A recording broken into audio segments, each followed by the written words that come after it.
Apple glacé Lenovo Competitor. USB 4 2.0. 2 lustres pour le port Lightning. Bizutage. Le successeur de l'encoche à tester. Vendredi 2 septembre 2022. Gilles Dounès. Et oui, c'est le grand retour de Gilles Dounès. Benjamin Vincent. La quotidienne iWeek.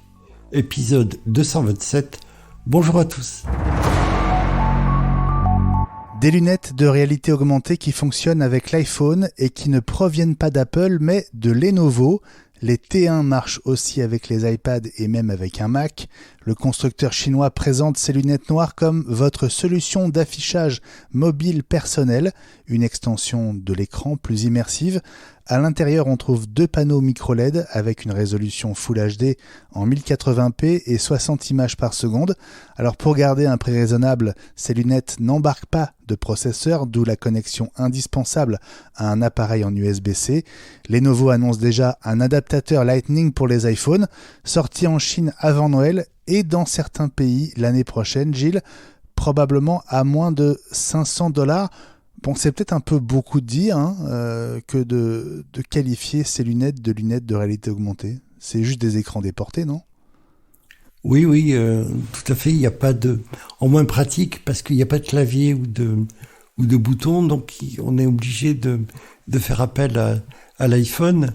Ça me fait penser un peu à Samsung qui 3 mois à peine après la confidence de Tim Cook, avait confessé l'intérêt d'Apple pour les montres connectées plutôt que les bracelets proprement dits pour le sport.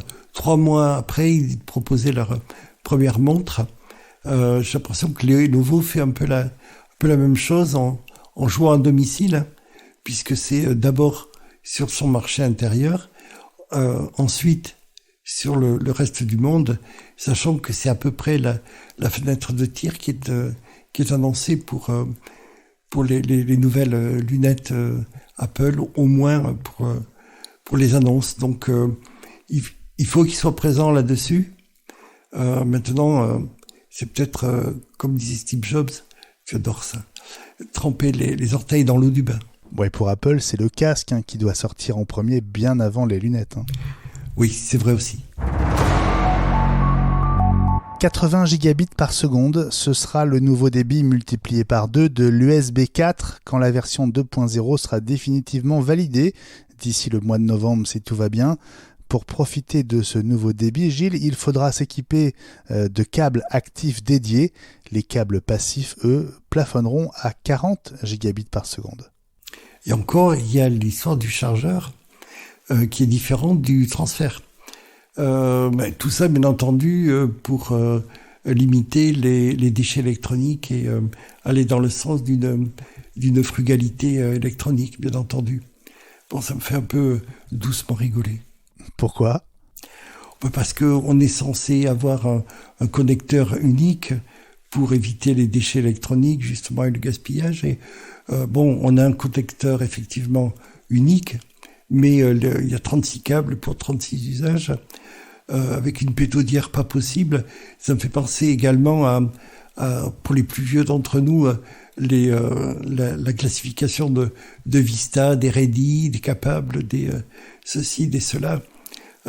C'est un peu se moquer du monde, je trouve. Il manque une labellisation claire et puis des standards clairs et définitifs qui évitent de se tromper par inattention ou par ignorance, parce que il va y avoir des doublons, des triplés, etc. C'est évident. On fête en ce mois de septembre le 10e anniversaire du Lightning, ce connecteur réversible 80% plus petit que la prise 30 broches des premiers iPhones. Lightning dont les mois sont comptés et qui devrait s'effacer au profit de l'USB-C à partir de l'iPhone 15, c'est-à-dire dans un an, sous la pression, Gilles, notamment des Européens.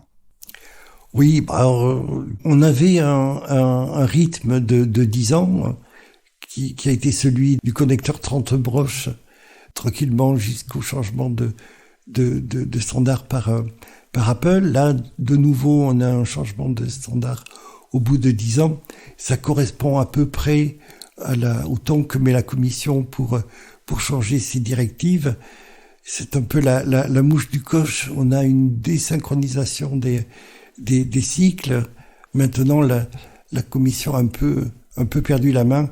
On a la sensation que la technique et l'industrie accélèrent et que la commission cherche à garder la main. Là, la commission va à son rythme de sénateur avec 10 ans pour faire une directive, et clairement l'industrie et la technologie disponible a accéléré, et de toute façon, avec ou sans recommandation, le changement se serait fait de lui-même. Citer son principal concurrent pour affirmer qu'on fait mieux, c'est à nouveau le choix de Samsung aux États-Unis dans sa dernière pub qui commence par ces mots « Bouclez vos ceintures pour le nouveau lancement Apple », alors que vous entrez dans un monde où les têtes se tourneront, mais pas dans votre direction, et de mettre en avant les 108 mégapixels du capteur sur le Galaxy S22 Ultra et le zoom x100 pour prendre par exemple des photos de la Lune, une innovation qui n'est pas prête de se retrouver dans un iPhone près de vous, dit encore la voix. Est-ce que tu crois, Gilles, que c'est stratégiquement une bonne idée de faire comme ça ? C'est un peu l'aveu qu'ils ont les chocottes, au contraire, puisque le Galaxy est sorti quelques semaines, c'est traditionnel maintenant, avant le nouvel iPhone, mais il est sorti avec un bond de réduction conformément aux bonnes habitudes de Samsung. C'est peut-être pas le signe que le coréen est tout à fait sûr de la solidité de son offre face au rouleau compresseur que représente l'iPhone à chaque sortie au dernier trimestre calendaire juste avant Noël. Et pendant ce temps, selon Counterpart Research aux US, un smartphone sur 2 est aujourd'hui un iPhone. Il y a donc plus d'iPhone aux US que la totalité des smartphones Android. Et puis le successeur de l'encoche sur les iPhone 14 et 14 Pro Max devrait être nettement plus compact que cette bonne vieille encoche. Jan Zelbo, un artiste 3D, a créé un fond d'écran. Il permet de se rendre compte sur son iPhone actuel de ce que donnera cette nouvelle perforation de l'écran qui semble bien donc privilégiée au détriment du point d'exclamation à l'horizontale dont on a parlé et qui ressemblerait donc plus à une petite fente. Pour l'essayer, allez sur Twitter, sur le compte de Jan Zelbo avec un Z, et remontez à son tweet du 1er septembre à 20h52. L'image est un fond d'écran bleuté. Cliquez dessus, passez en plein écran et retournez votre iPhone. Devant vous, en haut, la nouvelle fente, à comparer avec l'encoche, si vous en avez une, qui est donc la tête en bas. Gilles, on a parlé cette semaine déjà de l'usage que va faire Apple de cette zone très spécifique. Finalement, ils vont optimiser tout l'espace disponible. Oui, d'autant que c'est également dans cet espace que se trouve le capteur qui est là depuis le premier iPhone et qui, lorsqu'il est caché par votre oreille, éteint l'écran pour économiser la batterie. Donc, va falloir voir comment il va falloir se débrouiller pour cacher éteindre la caméra, vérifier quelle utilisation en est faite par quelle application, sans masquer de nouveau le capteur de l'écran, ce qui le rendrait inaccessible, à moins qu'il y ait une astuce logicielle de ce côté-là. J'en sais rien.